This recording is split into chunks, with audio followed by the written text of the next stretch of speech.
well, the news. I totally fucked that up. We are wrestling with the news.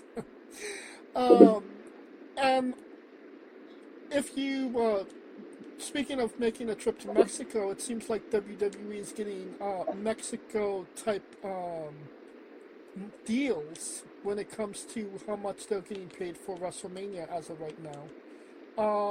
Things are significantly lower than they had expected. Um, they wanted more ticket sales, not necessarily getting it.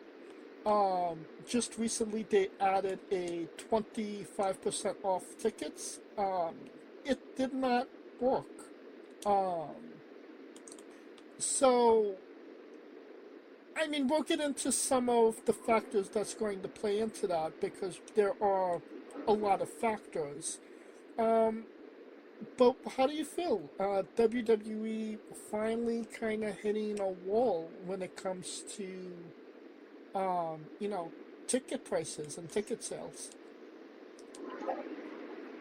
Um, I- as a person that frequently goes, it's not about hitting a wall more so than fans have hit a tipping point. And the reason I say this is because had this WrestleMania been in New Orleans, it probably would have been sold out. You think? I know. And the reason I say that is because New Orleans is nothing but it's a cheaper version of Vegas without the gambling. Hmm. So a lot of people were really, I mean, Vegas was big because it was the first time since WrestleMania. It was so many factors in it. It was the first time since WrestleMania 9. Then you put in the fact that it's John Cena's last WrestleMania. You see what I'm saying? So Yeah. those two things alone made it a bigger thing than what it was. Versus next year when you're trying to double back. Now, if they had a double back and just stayed with New Orleans, people like New Orleans. People love Vegas is walkable, but New Orleans is really walkable. Like, as a person, I stayed at the Bellagio last year, and it's a walk, but it's a hell of a walk from the Bellagio to the stadium. I'm imagining you would Versus build if, up a sweat, no? oh no, you're building, it's about an hour walk. It's literally probably like 2 miles, but it feels like an hour walk because you're doing all the crosses and everything. Right. Vice, New Orleans, you have the stadium, and then you just have a strip of hotels, and then 2 blocks over is Bourbon. So that alone is like a selling point, like where I can go to the show, go get done, get drunk, and then not to mention that your dollar stretches further in New Orleans versus Vegas because Vegas is already kind of hitting it right now because a lot of the hotels got greedy, to be quite honest, and for them to double back, and now people are like, well, Cena's not there. The whole reason I went was for Cena. Right. The card they're trying to build, well, they got Punk and Roman. I'm personally good. Punk and Roman got me sold, but that's not everybody's cup of tea. So now you're going to have to build a card that entices people to come. And then you got the fact that you got people like me who, hey, man, we just wait till the last minute. We wait till the last minute and buy them tickets and call it a day, bro. Like, it is what it is. Hold the line. People are holding the line because it makes no sense to spend, what? They had floor seats. It was what I want to say. The last time I saw them, it was like $2K for one night. So, I mean, at best, most people will probably spend that for night one, but you're not even building the card is not even built yet to see what's going to happen when. Right. So that's a big factor, and then and then not to mention that last year was an anomaly as far as like travel, and then you got a lot of people that want to travel now that are probably not as frequent to travel because of the whole immigration thing that's happening with the U.S. It's a lot of shit that's like really like congruing this big brew, right? Right. So you got the immigration factor because people might not want to fly to Vegas and get hemmed up the moment they go across the border. And then you got the stories of, and then you got the pricing factor, then you got the card factor, then you got like, so it's a lot of like deterrents and barriers that are making it more difficult than what it should be. And I agree with that. I do. And I think, if the product was maybe a bit more hotter than it was, then we wouldn't necessarily be having this conversation. And let's say last year it was kind of on life support, but they definitely had their biggest draw last year was John Cena, John Cena's Final Everything. So that immediately, that was a hot ticket for everything that they were going to do, was John Cena's last. Exactly. But there is really no selling point at this time when it comes to WrestleMania. I mean, if you were at WrestleMania last year, and I mean you was, you're just running back CM Punk and Roman Reigns, and it's not maybe as interesting because Seth isn't a part of it. Not a factor. Then you have, storylines aren't necessarily as strong as they have been in previous years. They took the belt off of Cody. Drew's your current champion. I don't know what they're doing with Fatu at this point. I think Fatu is going to be a triple threat. Probably, but more than likely. The last couple of years, like they had like really strong storytelling. Whether that was Cody Rhodes, finished the story, that was, its own saga, or, even, I'm going to go back not just 1 or 2 years ago, I'm going to go back 3 years ago, which was maybe the strongest storyline WrestleMania, when you had Dom Mysterio versus Rey Mysterio. You had Sheamus, McIntyre, Gunther. You had Edge and Finn Balor. There was a lot of story-driven, narratives. And there really hasn't been strong... There's no storyline that makes me want to put my money down and say, I'm buying a ticket to WrestleMania. I would have said that, AJ Styles' retirement would have been a big factor in all of that, but, obviously he, retired in Saudi. His choice. But if there's something to draw, they will draw. And nothing is drawing for them right now. To me, the Punk Roman sells for me personally because of the fact that issue never got resolved. Right. Like Seth was the monkey wrench, but that issue never got resolved mano a mano. Right. And the fact that like the promo that Roman cut.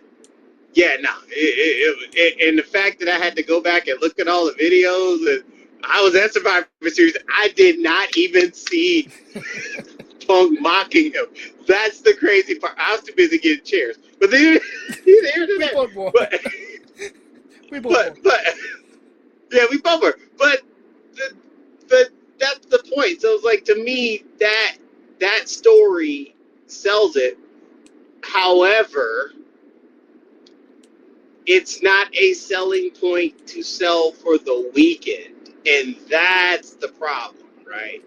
Like Cena retiring was a point to be there both days because you already knew Cena was going to be there, the main event night 2, right? Right. So most people were going to endure night 1 to get to night 2, if that makes sense. And I'm more than sure that night 1 was not nearly as capacity as night 1 was.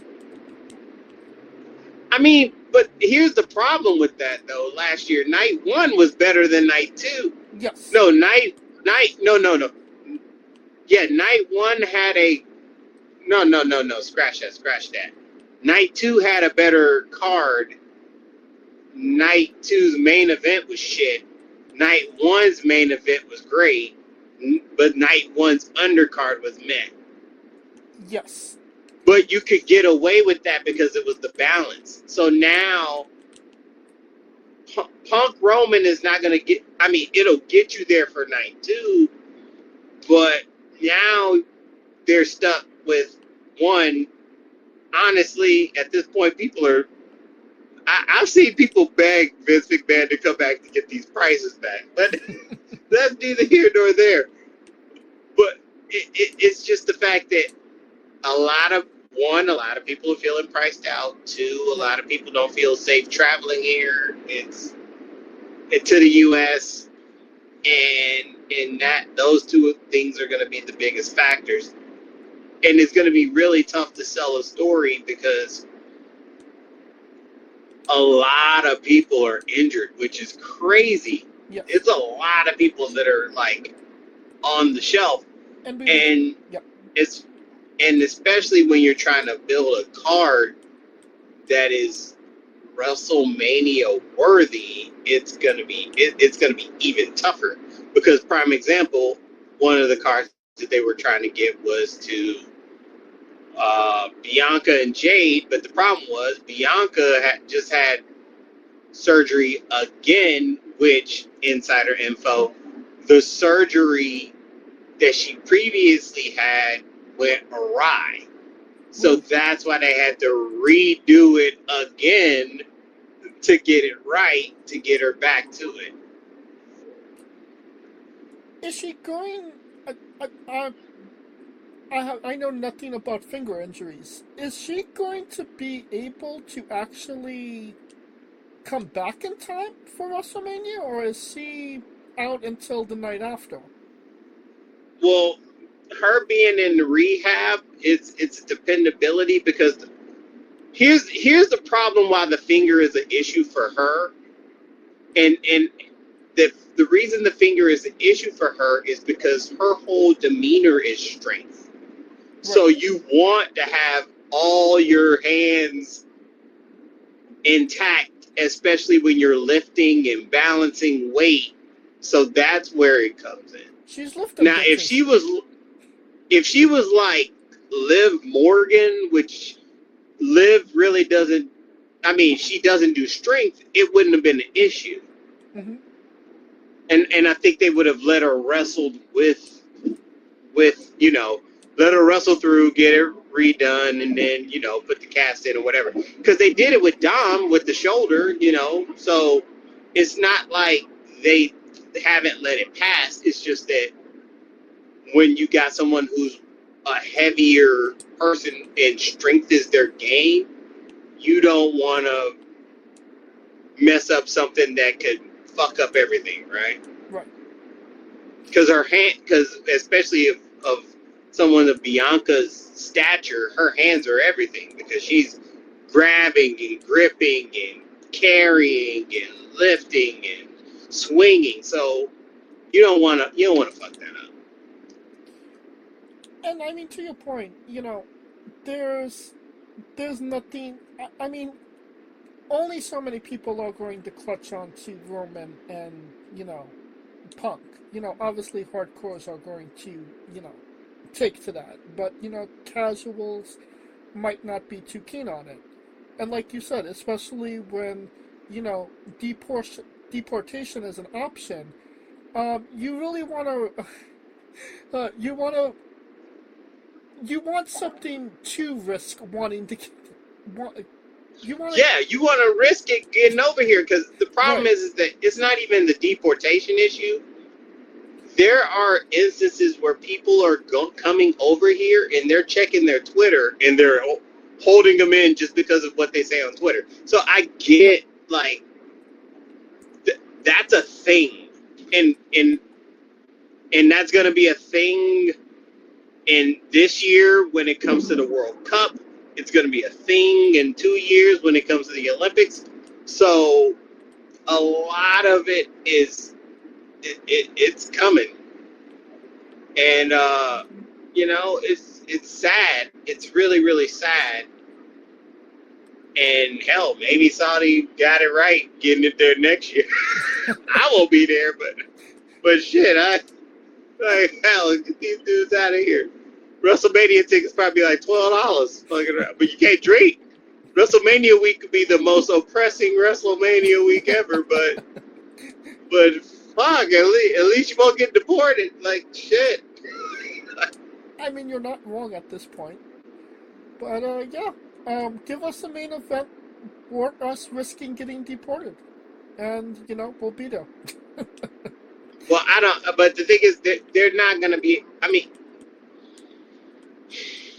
they're not gonna top Cena's last Mania, and they're not gonna top the fact that this was the first. Like last year was the first time in Vegas since WrestleMania 9. So that Right, was why it was a thing. Like it was like, holy shit, Vegas is the first time since fuck. I was 9 years old when that WrestleMania was in Vegas. So now to right. me to be like, like oh shit, and then they're like, oh yeah, let's run it back. I'm like, fuck, I was looking forward to North. Like shit, I had it all set. I mean, I got it set this year for Money in the Bank, but that's a whole nother issue. We'll get there when I get there. Well, like you said, there was a barrage of injuries. Most notably, Braun Breaker. I believe a groin injury. That will keep him out until after WrestleMania. Oh, Um, it's serious. yeah. So I mean, obviously he was going to be in one of the more key matches against Seth Rollins. Um, that is obviously not going to happen. But if I'm being completely honest, and I'm not saying that it's a good thing for anybody to ever get injured, obviously, but this might have actually been a blessing in disguise for Braun. Because if I'm being honest, it feels like since he joined the Vision, he more or less have been slowly drowning rather than being put in a position that made him look stronger than he was. And maybe, when he does come back, whenever that may be, maybe we won't have a Vision. Maybe the Vision, we won't see Braun Breaker in the Vision. And maybe it will actually pump some new life into Braun Breaker that's obviously very much needed at this point. I mean,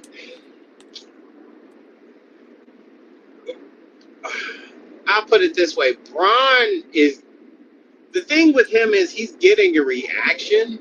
So I don't think the issue was with him, and him being the man in the Vision was not an issue. It's just that they let him do a lot till he did too much with the whole table thing. Because his greatest asset became his greatest liability at that point. Right. Like he was the guy who was willing to go off the handle and do like crazy shit, but now the crazy shit bit him in the ass because now he's hurt. I still think that they have plans for him this year, depending on what's going to happen with the groin.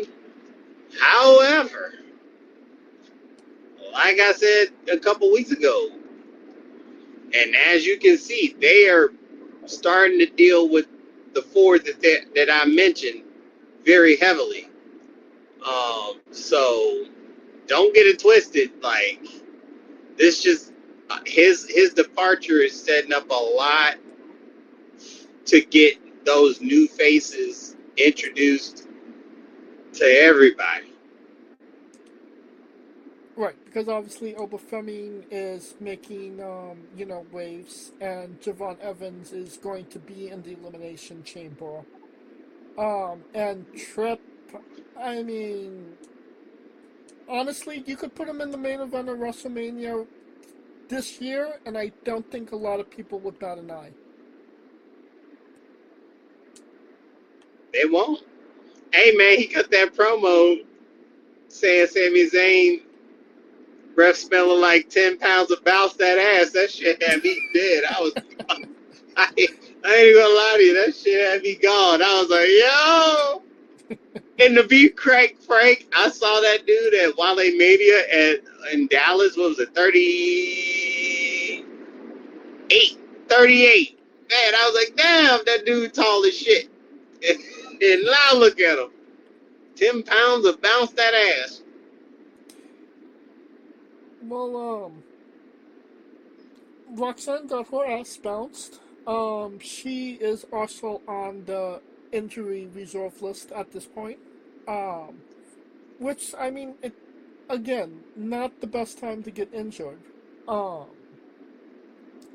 She had something, she's had surgery on something in her back called Bengin mass. I could be totally mispronouncing that. What, benign? Benign mass? Benign mask? Yeah, usually if it's something like they'll probably so prime example, they would have like a tumor or something of that sort, and sometimes either the tumor is or like just saying or whatever the mass whatever, it could either be a cancerous mass where they have to radiate it out, or it's a benign mass where they could just surgically remove it. So they just probably did something where she could surgically remove it. That sounds like what it is, a benign mass in her back, because there's no necessarily timetable for her coming back. But even she said, some days are better than others. Her back is still hurting her. I don't say that, Roxy was going to be, a major part of WrestleMania, but, it would have hurt to have her on the card. Especially, tag team championships still in question for, what they'll be doing. But no, I thought she would have been involved with I thought, or at least I'm thinking that she was gonna help Liv win and kick Raquel out to the curb, but that's just me. Well, whatever happens there, it's definitely not going to be happening at WrestleMania. Yeah, it's gonna happen in Saudi Arabia in like September or some shit. But like you mentioned it, there's still, some hope for Bianca to be able to make it to Mania. She just had finger surgery, in rehab, trying to work on it. Seth, I'm pretty sure he's all set to come back, even though he doesn't have a match at this point. But, this is kind of eerily reminiscent of WrestleMania 32 in Dallas, where, like, half the roster was on the shelf, to the point where, Vince McMahon had to call his son to do a match for, some type of, marquee match. And I don't think if, Paul calls, Shane, that he's going to be working for him. Yeah, I don't think Paul's going to be coming through that curtain anytime soon. But maybe they might call Cena for one more time. But the way Cena's gone, he's like, shit, we out the paint. Fuck this. Yeah, it doesn't seem like Cena's too keen on coming back. I think he's content with how things Right. been out. I mean, The Rock. You gonna bring back The Rock? Yeah, I highly doubt that that's going to happen. I mean, watch. This is shit. They all hands. Next year, The Rock's gonna be there. It's all hands on deck next year. But Oh yeah. anyways, Hmm. uh, but for now, I mean, right now everything's in flux.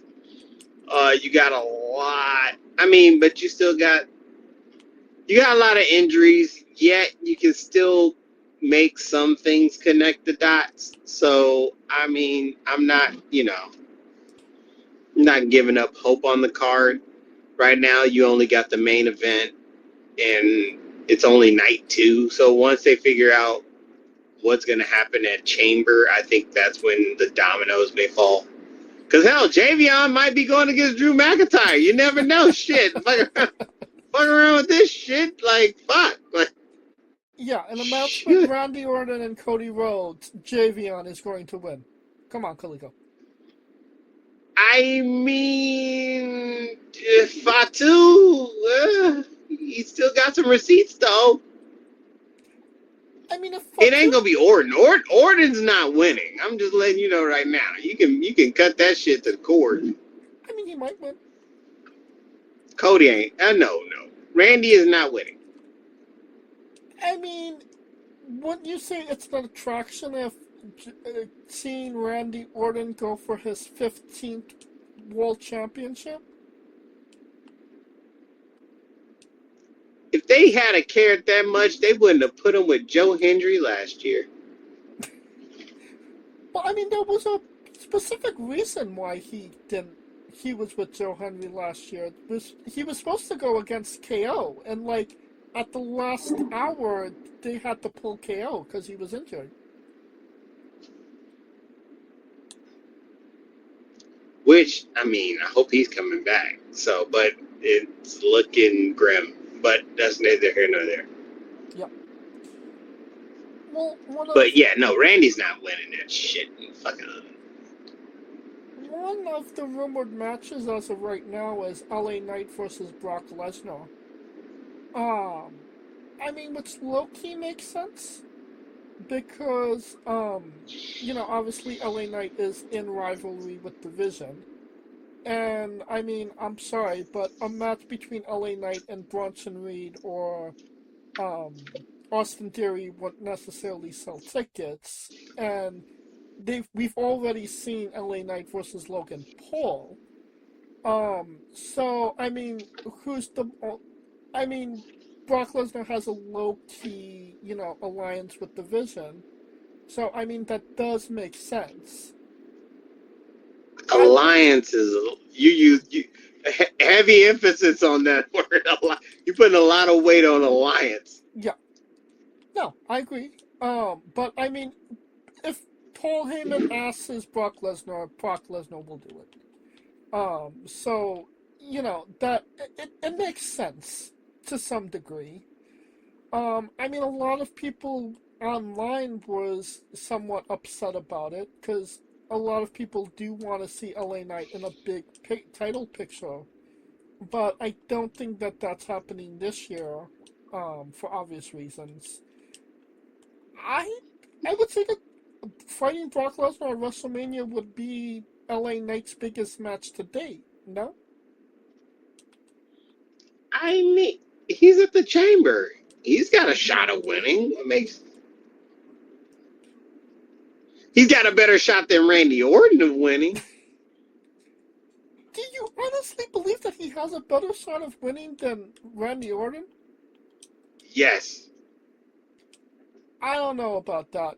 The way that they treated him at Royal Rumble, it seemed like they did not give a fuck about this guy. The sun is setting on Orton, bro. Like, oh gosh, the cake is baked on Orton. So at this point, to me, the only thing I can, oh gosh, somebody smashed. Oh shit. shit. Sorry. I just saw like this whole head-on collision in front of me. Anyways, but Orton's cake is baked. I mean, LA Knight has a better shot to me. If he's not winning the chamber, the fact that he was in the final two and Money in the Bank, it screams that they're there. They just don't want to pull it because either they fear that he's going to be like this bigger star. Because WWE has this thing that they want all their stars to be no bigger than the company itself. Does it make sense? Kind of like how the UFC kind of runs. The UFC is this thing, but they only have a couple of outliers that are bigger than the UFC itself. I think once they get that head out of their ass and start putting people like into the mainstream, like a LA Knight, who's a good talker, he can talk, he does good wrestling, he's connecting with the crowd. He connected with the crowd even with the people not really wanting him to connect with the crowd. So to me, he's got that Steiner math, 1/6 of a chance, just as much as everybody else. Probably got more, 2/3 of a chance with Randy Orton, only having a 10% chance. So I mean, wow, you are just shitting on Randy Orton tonight. I'm not shitting on Randy Orton, but I just think that he's just there to be the veteran. Javon is not winning as much as I think he could. But Javon's odds are better than Orton. We'll put a pin in this conversation for later when we do our preview of Elimination Chamber. But for now, LA Knight versus Brock Lesnar. Do you think that that's a big match for LA Knight, or do you think that they could have done something more with him? It's only big if LA Knight's winning. It's only big if he's going over. To be quite honest. But and that's the thing, and that's a good question. But that's where the dilemma comes, because if he beats, because here's the problem. If Lesnar beats Knight, it does nothing for that keeps that it keeps Knight in him versus the Vision purgatory. Versus him beating Lesnar and just getting the monkey off the back from the Vision so that he can propel himself to the higher echelon. That actually makes a lot of sense. And I'm with it. So he would need to get over. He would need to beat. Lesnar need to do for him what he did for Cody. Yeah, I agree with that. And hypothetically, if the match does happen and we see LA Knight versus Brock Lesnar, yeah, he needs to. That's what he needs to do. But let's reverse the roles here. You, as a viewer, are you interested in seeing Brock Lesnar versus LA Knight?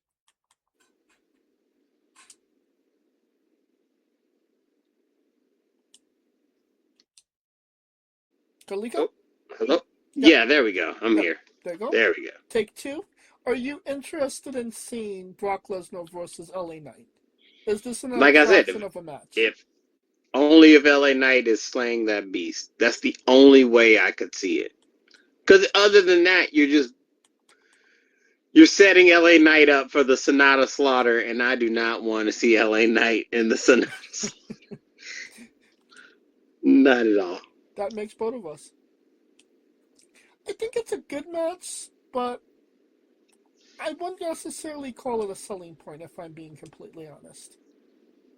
I mean, it can be, because here's the thing, because you'll see the one thing that will sell it is the fact that both Knight and Heyman can sell it. And I still need to see Knight get over it. Get over on Brock. Right. Otherwise, this whole thing with the Vision is just for shit. Hey, what do you do with Logan Paul and Bronson Reed? Well, the whole reason Logan Paul's there is to learn under. All three of them are there just to learn under the tutelage of Paul Heyman, as I've heard from my source. They're basically there to kind of understand the business more, and Heyman is more like a guiding light, getting them to that level. So it's not like it's something where, oh my God, they gotta get over right now, because the one person that was slated to get over was Braun. Yeah, is injured. So the Vision will continue to be the Vision. It's not like, you know what I mean? Yeah. Especially considering if, heaven forbid, Logan and Bronson, or Logan and Theory, or even Theory and Reed do the tag team division, because God knows they need help down there. True. So, I mean, isn't that kind of misusing Logan Paul at this point? No, because he's full time. I mean, at this point, he's no longer Logan Paul. At this point, the fact that he's there every week, he's no longer the novelty that people think he is. If that makes sense? I get it, but I also... It's just, I get it, because it's weird trying to treat someone who was once considered like because he was a novelty, because he was only there for the big occasions to get viewers in. But now that he's there on a weekly basis, actually learning the business and getting into it and so on and so forth, it allows him to give that big match feel, and he's still, I mean, it's not like they're fucking jobbing him every week. You know what I'm saying? Yeah. So he's kind of protected in a sense. It's just that guy could get eyeballs on the TV. But I would say that you would still have to have, like, a match for him to have. I mean, honestly, at this point, it seems like we're going to see Logan and possibly Bronson versus the Usos. There's nothing wrong with that. Isn't there? Though? I mean, you have two people that are were marquee main eventers at one point. You have somebody that beat Roman Reigns, and then you have Jimmy Uso. Hey, don't disrespect Jimmy. I mean, his only accolade was taking out the women's world heavyweight champion. I will not take this slander, sir. How dare you? Hey, I will not tolerate slandering the good goddamn name of Randy Orton. I'm not slandering Orton. I'm going off me. Okay, how about this? Truce. We go. Let's truce it out. Truce it out. I won't slander Orton if you don't slander Jimmy. Don't do Jimmy like that, Jay. I mean, don't get me wrong. I get your point. The thing is that, like I said, that tag team needs a boost. So why not put them against the Usos? Usos are proven main eventers. Logan Paul is a guy who's still, as much as he is good, he's still got a ways to go. Put him in there. And then let's say if they fight, I wouldn't be surprised if Bronson and Logan won. I would agree with that. Because Because my thing is this: if you're going to have LA Knight beat Lesnar, then you have to counterbalance that with them winning, so that way, hey, Lesnar may have lost, but the fact that we got the titles keeps a reason to keep the vision going. Right. What is it called? Equivalent exchange. Yeah, equal exchange. No no robbery in equal exchange. Yeah. Um, Obviously we've been talking about WrestleMania season. There is life after WrestleMania, and it will be in Italy in May. Um, Shit, I might go. Shit, I got my passport. We might have to go to Italy. Shit. WWE's first PLE in Italy, class in Italy. I think these the clash in like just call it something Italian, but yeah, we're Backlash in Italy or some shit. I don't know. It's like exactly fucking. WrestleMania Backlash in Italy. I mean, anything overseas is considered their WrestleMania until further noted. Exactly. I mean, it's not necessarily, a surprise that they're, doing a PLE in, overseas. They're clearly not getting their money here, so it makes sense for them trying to get it from somebody that's actually going to pay the ridiculous amount of money that, they're asking. So, um, Or get it to a place where people won't get deported when they get over there. I mean, keep telling you, like that shit. Fuck, that's a huge selling point. I can go to Italy because I know when I land, they ain't gonna fucking yank my ass the moment I get there. but when you come back into the United States, that's your problem. I've been to Mexico and back. I think I can, if I can get to Mexico and back, Italy and back, it's not a problem. But okay, like low key, hear what I'm saying. Literally, as we speak, we are a couple. We only have one more day of the Olympics. There has been literally 2 weeks of the Olympics in February. Hundreds of events, a lot of things happened.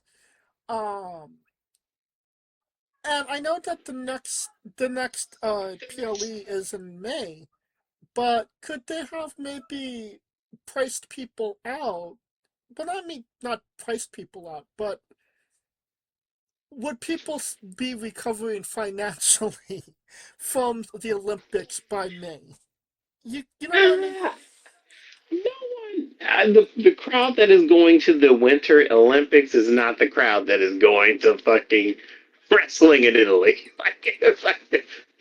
They are not asymmetrical at all. I mean, I would say that it's not that symmetrical. I mean, it's a world title event. Like a lot of people would just go for that billing, whatever it might be. But and obviously, some of these events translate into wrestling fans. I can't imagine not all of them are wrestling fans. I'm put it like this: if you spent all that money to go to Milan to watch some people race ski in the snow, nah, it is not, because they're doing it for the pure sport of the Olympics. They don't look at wrestling, professional wrestling, the same at all. Well, speaking of pure athleticism or whatever you want to call it, Ronda Rousey is making a return to the octagon. She will be MMA fighting Gina Tina Carano Carano. from Go figure. if you don't know, she was in The Mandalorian. Um and Um, she was in for one of those who don't know, she was Ronda Rousey before Ronda Rousey. And I mean, she was in. I believe she was in Fast and the Furious. She was in Was. the original Deadpool movie. I want to say. He was. Yes. So, I mean, pretty credited actor at this point. Um, Credited actor, but they both see here's the thing. So, but as a person who follows this MMA thing, fair enough. Gina, Gina Carano was the Ronda Rousey before Rousey, and they wanted her to fight either Rousey or Cyborg, and clearly it didn't happen because back then the UFC, when Carano was fighting, the UFC women's division wasn't a thing, and Cyborg was like this thing that Carano wouldn't. It was impossible for them to fight because they were with two different companies. And then UFC was like, "Oh, we're gonna make a women's division, and we're gonna build it around the 2004 women's judo champion, which at the time was Ronda Rousey, and she became what Gina Carano was, which was like this super mega star. Da da da da da. The only difference is that Rousey parlayed it to wrestling. Carano parlayed it to a movie. Although Carano kind of fucked her shit over because she kind of had these right wing views that kind of went around. But these two people were destined to fight it eventually. And now it's on thanks to Logan Paul's brother, Jake. He's Jake Paul is putting on this fight. Yes, through his promotion. Yes. Interesting. Yeah, funny how they always get to the money. I don't know what it. I mean, I'm not necessarily an MMA person myself, but that is something that does interest me. And if I had to call something, knowing nothing about MMA, I would say Gina Carano would fuck Ronda Rousey up. But Oh no. that's just my opinion. Oh no no no. Oh no no no. Now, I think this fight is in Anaheim. I could be wrong though. Interesting. I want to say it's in Anaheim. Hold on, let me double check it because I want to say this fight is in Anaheim.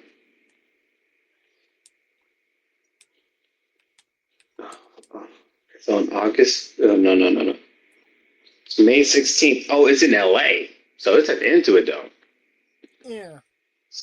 We might be able to make a trip. But anyways, um, it's going to be interesting because Ronda Rousey, for all that she is grappling, her chin is as weak as a wet toilet paper in a snowstorm.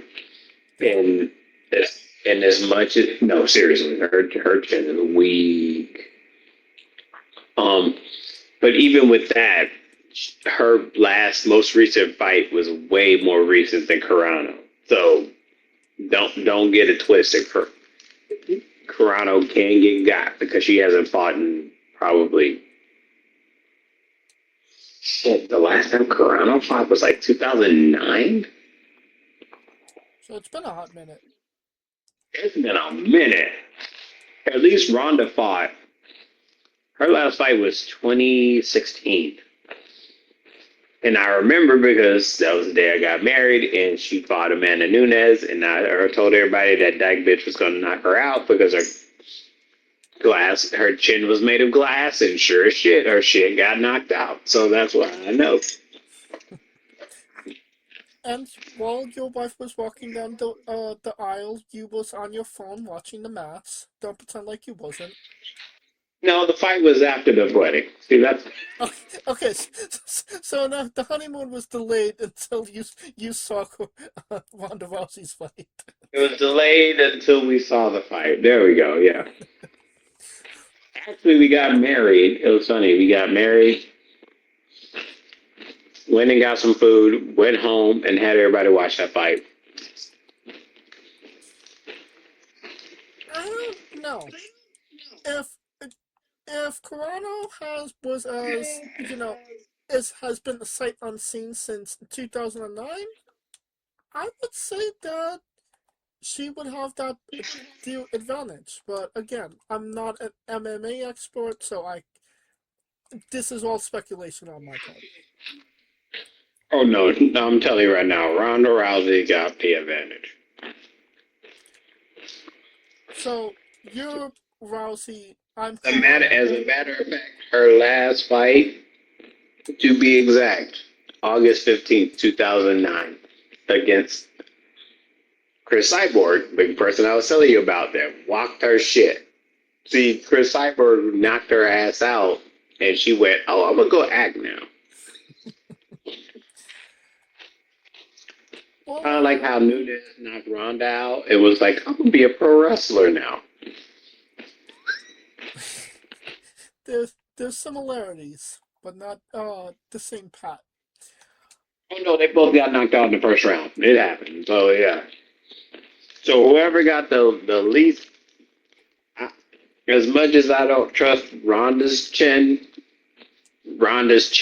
has been tested more than Carano's chin. Well, somebody's shin has been tested as well, but and that is a one Chris Jericho. It has been very much in discussion and in debate, of him coming back to WWE. Obviously that has not happened as of this recording. Um, there has been a mysterious box appearing on Raw and SmackDown that says "Do not open until Elimination Chamber," uh, making further speculation that Chris Jericho is indeed in that box. Uh, I don't know about that, but apparently they actually AEW froze Chris Jericho's um a contract because he has not performed with them for quite some time. So, um, Tony Khan could be, I don't want to say burning a bridge with Chris Jericho, but he's definitely holding him maybe more than he necessarily needs to. Whether this is actually true or not is up for debate. Uh, we've seen this kind of happen with other wrestlers. Obviously, Rusev, Andrade, Ray Phoenix. So I mean, it is very much up in the air whether or not this is true or not. But your speculation is Chris Jericho being held by the AEW, or do you think that he's just kind of delaying the inevitable WWE run?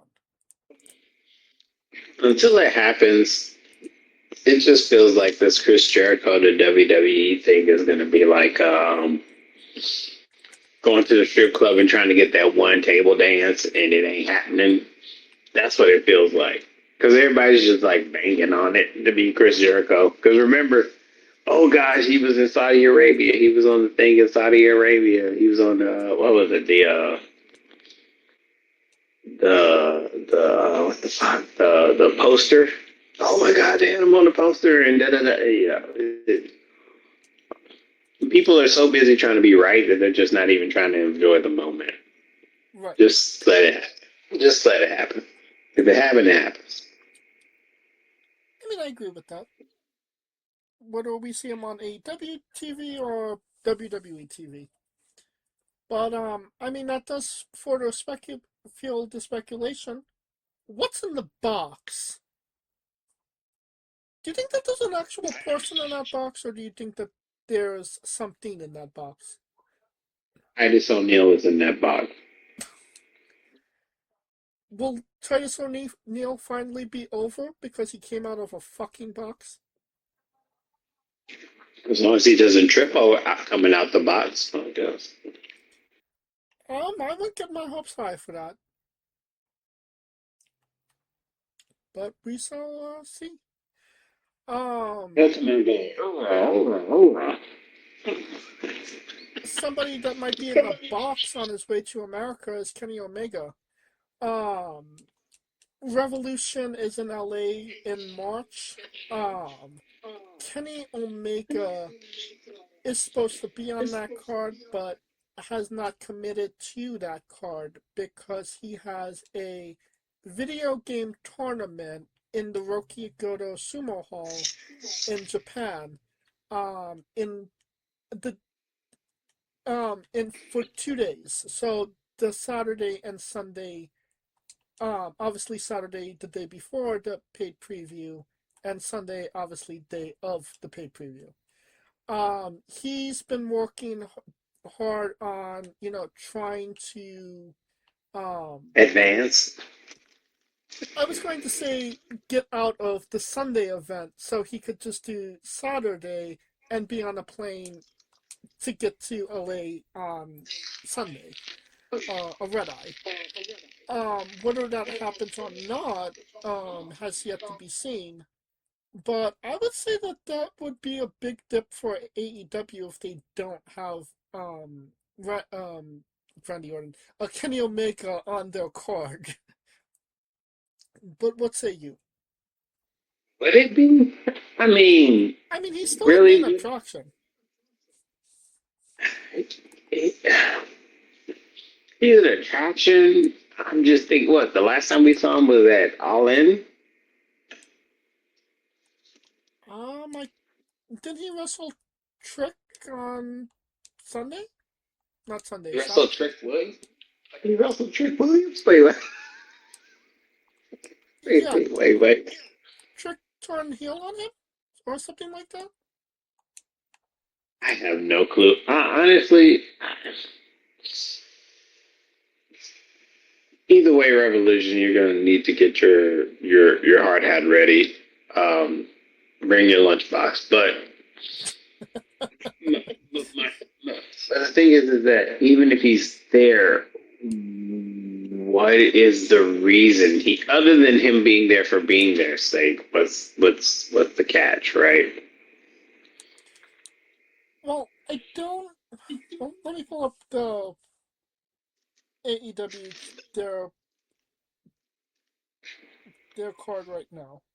So right now, the only match I'm aware of is the main event. Is Hangman Page versus MJF. And the fact of the matter is, I seen Hangman Page wrestle MJF last year. They were literally the first match. We've seen them wrestle a gang of time. No, but I'm saying is I literally saw that match on that card last year. So that's not necessarily a draw to me. But you didn't see it for the world title. Oh. That fucking matters. It matters to them. FTR versus the Young Bucks. I like FTR, but that's a collision match. I feel like that's going to happen tonight in Oceanside. I'll be there, but just saying, that sounds like tonight in Oceanside.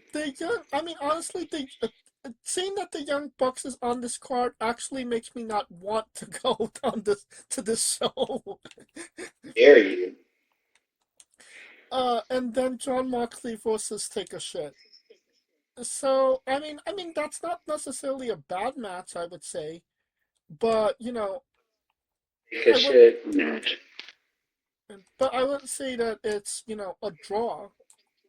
Last year, basically the reason I went last year was because tickets were dirt cheap and I had a coupon code, so they were even cheaper.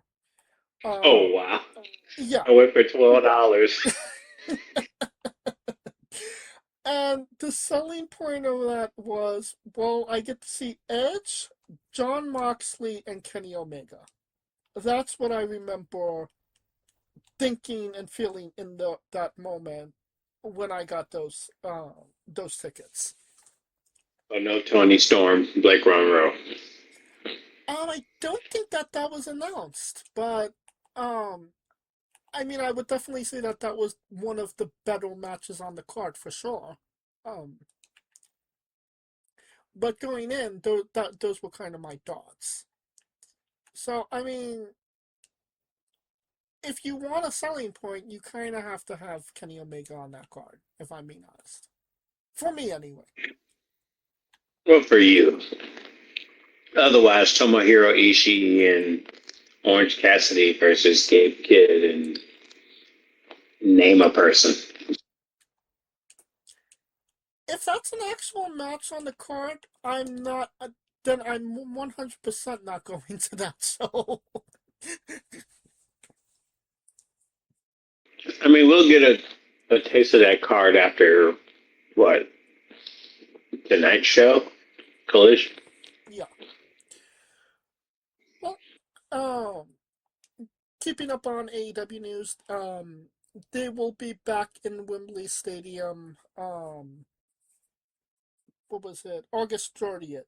So they will be back, in Wembley, whether or not, how well that show does, if they have any pull in England left, we'll see. Um, I, I don't think that you do.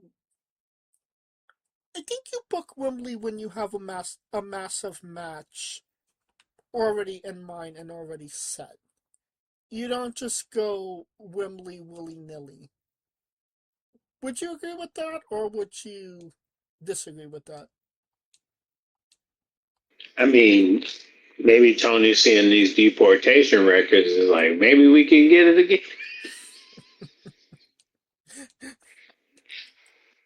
That's cold, but that's a calculation that I'm pretty sure that they're making. I don't. I don't think that that has anything to do with it. Well, but then again, keep in mind, his dad owns the Jaguars. The Jaguars are basically a de facto England team, so he kind of has an affinity for Wembley in England. I suppose. Um, Maybe one of the people on that card will be Casey Lee and Jessica McKay, who are officially all elite. Um, for anybody that's unaware of those names, what was her name? Billy. Oh, it was Peyton The Royce and Iconics. yeah, the Iconics. Billy Kay and Peyton Royce. Peyton Royce. There you go. From WWE, they are now all elite. I think it's a good addition. I mean, obviously they need tag teams to kind of fill out the tag team division. Is it going to move the needle? Absolutely not. But I would say that they'd be a good addition for some. I mean, if you put them with Holly Cameron, I think that that would just be a riot. Basically, the female Three Stooges. Now I need to see that. The problem is they're gonna beat Harley Cameron. So that's the problem. Just because they beat Holly Cameron doesn't mean that they can't be friends with Holly Cameron. Do you think Harley Cameron is gonna be friends with someone who took the titles from him? Why not? I mean, she was friends with Sasha Banks for that like brief moment, if I seem to remember. I mean, that was because she was trying to get a title. See, there's a difference between getting the title and keeping the title. Well, maybe she'll befriend them to get back into the title picture. She better pull a Tony Storm if that's going to happen. We shall see. But A Tony Storm on Blake Monroe type shit. But that's about it. yeah, you don't think we're going to be seeing another Hollywood ending match, but you know, that's remains to be seen. Uh, a bit of news that I couldn't really transition well into, but it did happen. Jazz is now a coach at the Performance Center. Um, I would definitely say that she's a great addition to the WWE performance center and could definitely get, a lot of girls in shape. Even the guys um for that shape. Obviously she ran Dark Pound Pro Wrestling with her husband Rodney Mack as well. So I mean it's not out of the realm of possibilities that she's good at what she does. Um, So yeah, jazz in the performance center. Kaliko, any thoughts? Somewhere they're like, please get the Jade.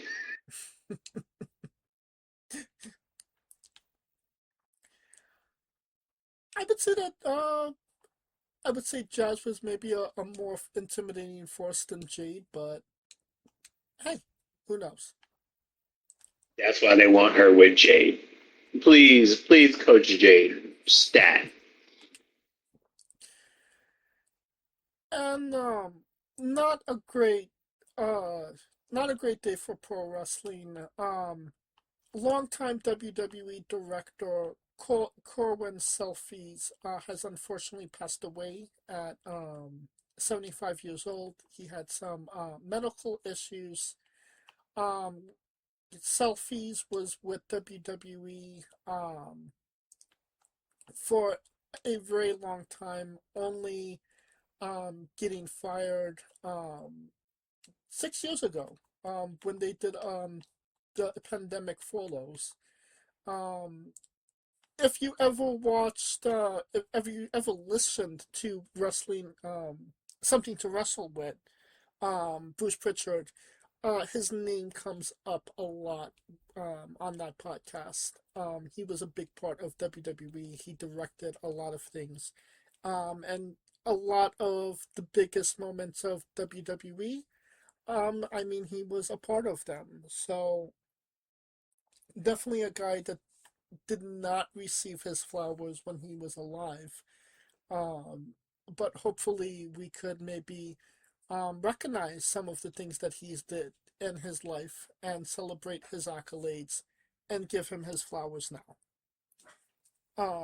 Kaliko? Of course. I mean,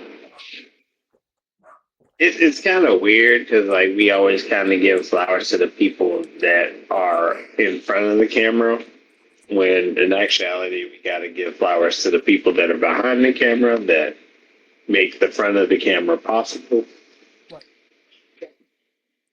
And in this case, this is one of those cases. So, I mean, this is crazy. Like the people behind the scenes, they don't get the shine, but they definitely should get the glory, And I mean, as I would say. that was what the Warrior Award was originally for, was giving those people behind the stage, a, spotlight that they won't have otherwise gotten. Um, we've seen some people in the past behind the scenes kind of get some flowers. Um, but, definitely not the ones that you hear about, like, like Corwin. You know what I mean? Like, Yeah. was, you could not listen to an episode of Something to Wrestle With without hearing that name. So, I mean, like I said, he was very prevalent, and it is I mean, some. like him, Jim Johnston. Yes. Who was this, the who was it? The seamstress. I forgot her name, but she had just left too. Those people. Right. I mean, even to, as begrudgingly as I'd say, guys like Vince Russo, who was, prominent for the Attitude Era. Um, Brian Gewirtz, obviously wrote a lot of things that, is iconic at this point.